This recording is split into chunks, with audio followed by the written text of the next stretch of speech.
Boyan Hodak, pelatih Persib Bandung, dalam tanda petik menembak pihak-pihak tertentu yang mengkritisi ball position yang dimiliki oleh Persib Bandung. Sebelum lebih jauh, aku gak pernah bosan-bosannya untuk ingatkan teman-teman, ketika teman-teman tonton video ini, jangan lupa tekan tombol like-nya. Apa yang disampaikan oleh Boyan Hodak selesai menghadapi Bali United di leg pertama babak Championship Series Liga 1 Indonesia, itu bagi aku bukan suatu hal yang mengagetkan. Saat Persib Bandung pertama kali mengumumkan Boyan Hodak, kita banyak sekali membahas bagaimana filosofi, taktikal, prinsip yang dimiliki oleh Boyan Hodak. Jika teman-teman sudah setia mengikuti kanal YouTube Tommy Deski, pasti sudah mengetahui bagaimana Boyan Hodak ini idealis banget. Kemudian ada cenderung pragmatismenya, kemudian tidak terlalu bergantung ke ball position dan sebagainya. Nah, hal itu dikonfirmasi nih semakin kuat oleh Boyan Hodak sendiri. Apa yang disampaikan oleh Boyan Hodak? Ini poinnya. Apakah penguasaan bola itu penting? Saya hanya bertanya, kata Boyan Hodak. Apakah memainkan bola oleh 4 pemain belakang itu penting? Tanda tanya. Yang terpenting adalah gol, peluang, dan tembakan. Penguasaan bola itu penting untuk anak-anak di bawah 12 tahun. Karena itu jadi latihan untuk melakukan operan dan mengarahkan bola pada target. Kita harus juga menghargai bagaimana filosofi, prinsip yang dimiliki oleh Boyan Hodak. Jika Boyan Hodak tidak terlalu mempedulikan ball position, ya tidak perlu dipersoalkan. Sebaliknya juga, kita pernah mencontohkan Pep Guardiola. Pep Guardiola mau dikatakan apapun, A, B, C, D, E, ball position membosankan, bla bla bla bla bla, dia tetap memegang prinsip dan filosofinya. Ya, Mourinho, mantan pelatih Inter, mantan pelatih MU, mantan pelatih AS Roma, dan tim-tim lain, ia tetap dengan prinsip pragmatismenya. Yang penting gol, yang penting bisa ciptakan peluang dan tembakan. Persis yang dimiliki oleh pelatih Persib, Boyan Hodak. Nah, dalam konteks itu kita nggak boleh juga membenturkan antara pelatih yang menyukai ball position dan tidak terlalu suka ball position. Itulah dia indahnya sepak bola. Setiap pelatih memiliki filosofi, setiap pelatih memiliki prinsip. Termasuk kita sudah melihat Persib di bawah Luis Mia yang mengandalkan orientasi ke bola, jelas banget 1-2 sentuhan. Di situ secara terang-terangan Luis Mia katakan, ini secara umum bukan hanya tok mengarah ke pemain Persib, teman-teman. Pemain Indonesia agak sulit untuk bisa secara harmonis memainkan permainan secara taktikal, permainan orang ketiga dan lain sebagainya, dan itu pun dikonfirmasi oleh pemain Persib tanpa menyudutkan Luis Mia juga. Ada di salah satu sesi wawancara, pemain Persib bilang taktik yang dimiliki oleh Boyan Hodak ini simple, itu memudahkan pemain Persib nyaman di atas lapangan. Apakah taktik ball position, orientasi penguasaan bola yang dimiliki oleh Luis Mia itu tidak simpel? Nah, ini tergantung bagaimana komposisi, bagaimana skuad yang dimiliki oleh sebuah tim. Nah, untuk momen sekarang kita bicara, teman-teman, kebanyakan tim-tim Liga Indonesia sangat-sangat salah satu yang mengandalkan permainan counter attack alias transisi cepat. Nah, transisi cepat tentu didukung oleh pemain-pemain yang cepat, larinya kencang. Jika kita elaborasi, kita bedah dari peringkat 1 sampai peringkat terakhir Liga 1, teman-teman, pemain-pemain kita Indonesia dan dicampur oleh pemain asing, teman-teman, memiliki kecepatan di lini depan. Tinggal bagaimana kita mengeksekusinya. Sedangkan jika kita terlalu bergantung ke ball position, sedikit sulit untuk memecahkannya. Tentu ketika bicara ball position, penting pemain tersebut memiliki kreativitas tinggi. Jangan melakukan kesalahan-kesalahan. Nah, itu dialami oleh Persija bersama Thomas Doll. Orientasi mereka jelas penguasaan bola. Semakin banyak Persija menguasai bola, tentu rawan untuk melakukan kesalahan. Dan ketika melakukan kesalahan 1-2 sentuhan ataupun 1-2-3-4-5 kali, disitulah dimanfaatkan untuk melakukan counter attack. Banyak case-case-nya, teman-teman, tim yang menguasai bola malah kalah melawan tim yang tidak terlalu menguasai bola alias parkir bus. Lebih lanjut ditambahkan Boyan Hodak, Tapi di sepak bola profesional adalah yang penting bagaimana caranya untuk menang.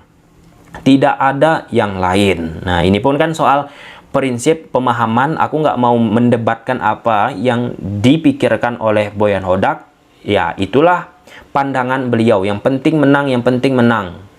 Bagaimana cara menang di pertandingan tersebut nggak peduli. Dalam tanda petik nggak peduli ya teman-teman. Apakah harus indah atau apa. Yang penting bagaimana menciptakan gol, ciptakan peluang, dan tembakan. Nah, lalu ada salah satu statement yang cukup menarik juga disampaikan oleh Boyan Hodak. Boyan Hodak mengambil statement ataupun quote yang sangat familiar dari salah satu pelatih elit di dunia teman-teman, Jorge Sampaoli, soal ball possession. Nah, ada sebuah anekdot ataupun analogi. Sampaoli bilang ball possession itu seperti kencan, tapi hanya duduk dan ada pria lain mengajak pergi cewek yang kita ajak kencan. Nah, penuhnya Boyan Hodak bilang ada satu perumpamaan dari seorang pelatih Chili. Yang maksud itu Sampaoli teman-teman, mengenai penguasaan bola. Ini seperti duduk dengan seorang wanita di malam hari, membeli minuman untuknya, berbicara dengannya. Lalu ada laki-laki lain datang dan mengajaknya pergi. Jadi itu seperti melakukan penguasaan bola, tapi tidak bisa mencetak gol. Bargaining poin yang disampaikan oleh Boyan Hodak ini ketika kita bicara Persib sekarang. Lawan diberikan keleluasan untuk menguasai bola, diberi kesempatan untuk lebih banyak mengontrol bola, tapi di momen lain ada salah satu senjata yang dimiliki oleh Persib Bandung dan diakui oleh Boyan Hodak, yaitu transisi ataupun permainan counter attack. Permainan counter attack yang dimiliki oleh Persib di bawah asuhan Boyan Hodak menjadi sangat-sangat berbahaya di Liga 1 Indonesia. Itu salah satu fakta yang penting, dan Coach Boyan Hodak pun mengelaborasi beberapa teori yang ia pahami teman-teman soal di dunia sepak bola itu ada 5 situasi yang patut kita konsolidasi dengan bagus. Yang pertama, bagaimana ketika lawan mendapat bola, reaksi kita seperti apa? Boyan Hodak bersama Persib menerapkan compact defense, memang membentuk struktur rapat padu padat, berusaha menyulitkan lawan. Kemudian ketika Anda menguasai bola, Persib pun terbilang bukan tim yang tidak bagus untuk menguasai bola. Ada kalanya mereka mencoba bermain proaktif ball possession, nggak ujuk-ujuk bermain menunggu ataupun counter attack. Ya, tapi secara identitas Boyan Hodak counter attack-nya yang sangat berbahaya. Nah, bicara build up, ada juga beberapa kali opsi progressive pass yang dilakukan oleh pemain Persib langsung ke depan dan menciptakan sesuatu yang berbahaya. Kemudian yang ketiga, transisi bertahan. Ketika kita melakukan serangan, kemudian direbut, dipatahkan oleh lawan, disitulah Persib bagaimana mengkonsolidasi, membentuk organisasi yang rapi. Istilah teknisnya lagi retreat permainan.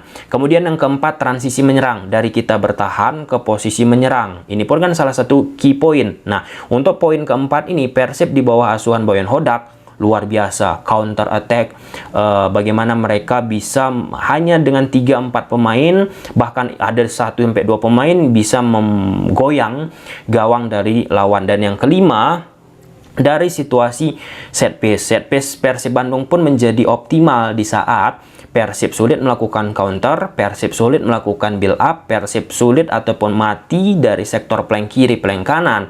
Jadi opsi dari set piece ini menjadi salah satu senjata yang sangat ampuh di bawah asuhan Boyan Hodak. Contoh di pertandingan Bali United menghadapi Persib leg pertama. Di situ Ezra Walian melakukan passing ke posisi David Da Silva, dan David Da Silva mampu mendapatkan bola tersebut di udara dan tercipta sebuah gol. Ya, kenapa ini penting aku bahas, aku sampaikan teman-teman? Aku cukup memperhatikan media sosial Persib, khususnya selesai pertandingan babak pertama. Nah, di situ aku perhatikan sering sekali pihak-pihak tertentu teman-teman mengatakan, wah ini Persib kok mainnya membiarkan lawan menguasai bola, kok Persib bermainnya lebih banyak bertahan, kok Persib lebih banyak bermain menunggu, kok Persib nggak mengambil inisiatif, kok Persib lebih banyak melakukan counter. Itulah dia jawabannya teman-teman. Filosofi yang dimiliki oleh Boyan Hodak seperti yang kita bahas di video ini.